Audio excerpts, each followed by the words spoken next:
Hello everyone, good afternoon. Hope you're all doing good. Welcome to RS Global School of Languages.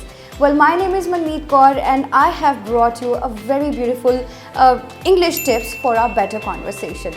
Well, ਅਸੀਂ ਆਮ ਜ਼ਿੰਦਗੀ 'ਚ ਗੱਲਬਾਤ ਤਾਂ ਸਾਰੇ ਕਰ ਲੈਂਦੇ ਹਾਂ, ਪਰ ਅਸੀਂ ਇਹੋ ਜਿਹਾ ਇੰਪ੍ਰੈਸਿਵ ਵਰਡਸ ਕੀ ਬੋਲਦੇ ਹਾਂ ਜਿੰਨਾ ਹਰ ਕੋਈ ਸਾਡੇ ਤੋਂ ਇੰਪ੍ਰੈਸ ਹੋ ਜਾਵੇ. So I have brought you 25 different English sentences to hike up your better conversation. The first one is, Hey, good to see you. This is the first sentence ਜਦੋਂ ਆਪਾਂ ਬੋਲਦੇ ਹਾਂ ਕਿਸ ਨੂੰ ਮਿਲਦੇ ਹਾਂ ਔਰ ਅਸੀਂ ਕਹਿੰਦੇ ਹਾਂ ਕਿ ਤੁਹਾਨੂੰ ਮਿਲ ਕੇ ਬਹੁਤ ਚੰਗਾ ਲੱਗਾ. ਸੋ ਆਪਾਂ ਇਹ ਕਨਵਰਸੇਸ਼ਨ ਉੱਥੇ ਪਾਉਂਦੇ ਹਾਂ. ਇਹਦੇ ਨਾਲ ਕੀ ਹੈ ਕਿ ਕਨਵਰਸੇਸ਼ਨ ਸਿਰਫ ਅਸੀਂ ਮੂੰਹ ਬੋਲ ਕੇ ਵਰਡਸ ਨਹੀਂ ਆਪਾਂ ਪਾਣੇ, ਅਸੀਂ ਆਪਣੀ ਫੇਸ਼ੀਅਲ ਐਕਸਪ੍ਰੈਸ਼ਨਸ ਨਾਲ ਅਗਲੇ ਨੂੰ ਇੰਪ੍ਰੈਸ ਕਰਨਾ ਔਰ ਆਪਣੀ ਸਮਾਈਲ ਦਿਖਾਣੀ ਹੈ, just like mine. Second sentence is lovely to meet you. ਇਹ ਸੈਂਟੈਂਸ ਆਪਾਂ ਉੱਥੋਂ ਪਾਉਂਦੇ ਹਾਂ ਜਦੋਂ ਸਾਨੂੰ ਕੋਈ ਬੰਦੇ ਨਾਲ ਬਹੁਤ ਅੱਛੀ ਕਨਵਰਸੇਸ਼ਨ ਹੋਈ ਹੋਵੇ ਅਤੇ ਅਸੀਂ ਉਹਨੂੰ ਜਦੋਂ ਬਾਏ ਬਾਏ ਕਹਿੰਦੇ ਹਾਂ ਔਰ ਉਹਨੂੰ ਇਹ ਦੱਸਦੇ ਹਾਂ ਕਿ ਸਾਨੂੰ ਤੁਹਾਡੇ ਨਾਲ ਗੱਲ ਕਰਕੇ ਬਹੁਤ ਚੰਗਾ ਲੱਗਿਆ. ਸੋ ਹਰ ਕਨਵਰਸੇਸ਼ਨ ਦੀ ਐਂਡ 'ਚ ਆਪਾਂ ਬੋਲਦੇ ਹਾਂ lovely to meet you. The third sentence is how's it going.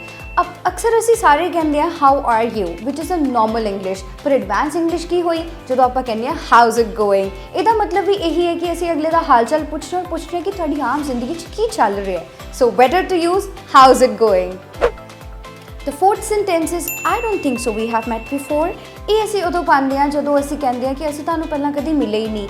ਇਹ ਅਕਸਰ ਉਦੋਂ ਯੂਜ਼ ਹੁੰਦਾ ਹੈ ਜਦੋਂ ਅਸੀਂ ਕਿਸੇ ਨਾਲ ਇਨੀਸ਼ੀਏਟ ਕਰਨੀ ਹੋਵੇ ਕਨਵਰਸੇਸ਼ਨ. ਫੋਰ ਐਗਜ਼ਾਮਪਲ ਅਸੀਂ ਕਿਸੇ ਵਿਆਹ ਸ਼ਾਦੀ 'ਤੇ ਗਏ ਹਾਂ ਔਰ ਇੱਕ ਸਟਰੇਂਜ ਬੰਦਾ ਹੈ ਜਿਹਨੂੰ ਅਸੀਂ ਮਿਲਣਾ ਹੈ ਔਰ ਅਸੀਂ ਉਹਦੇ ਨਾਲ ਇੱਕ ਕਨਵਰਸੇਸ਼ਨ ਸਟਾਰਟ ਕਰਨੀ ਹੈ. So very impressive line, I don't think so we have met before. The fifth sentence is sure sounds like fun. ਇਹ ਉਦੋਂ ਯੂਜ਼ ਹੁੰਦਾ ਹੈ ਜਦੋਂ ਮੰਨ ਲਓ ਅਸੀਂ ਕਿਸੇ ਵਰਕ ਕੋਲੀਗ ਨਾਲ ਗੱਲ ਕਰ ਰਹੇ ਹਾਂ ਜਾਂ ਅਸੀਂ ਕਿਸੇ ਕਾਲਜ ਫਰੈਂਡਸ ਔਰ ਫੈਮਿਲੀ ਰਿਲੇਟਿਵਸ ਨਾਲ ਗੱਲ ਕਰ ਰਹੇ ਹਾਂ ਔਰ ਉਹਨਾਂ ਨੇ ਸਾਡੇ ਸਾਹਮਣੇ ਬੜਾ ਹੀ ਐਕਸਾਈਟਿੰਗ ਕੋਈ ਕਨਸੈਪਟ ਰੱਖਿਆ ਹੈ ਔਰ ਉਹਨਾਂ ਨੂੰ ਐਪਰੀਸ਼ੀਏਟ ਕਰਨ ਵਾਸਤੇ ਅਸੀਂ ਕਹਿੰਦੇ ਹਾਂ sure sounds like fun.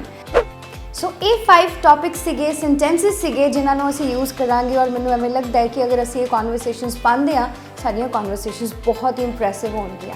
ਮੈਂ ਹੋਰ ਕਨਸੈਪਟਸ ਲੈ ਕੇ ਆਵਾਂਗੀ ਕਿਉਂਕਿ ਮੇਰੇ ਕੋਲ 25 ਟੌਪਿਕਸ ਪਏ ਨੇ ਐਂਡ ਆਈ ਬਿਲੀਵ ਤੁਸੀਂ ਮੈਨੂੰ ਹੁਣੇ ਕਮੈਂਟ ਕਰਕੇ ਦੱਸੋਗੇ ਕਿ ਤੁਹਾਡਾ ਫੇਵਰੇਟ ਕਨਵਰਸੇਸ਼ਨ ਟੌਪਿਕ ਕਿਹੜਾ ਹੈ. Hope to see you. Bye bye.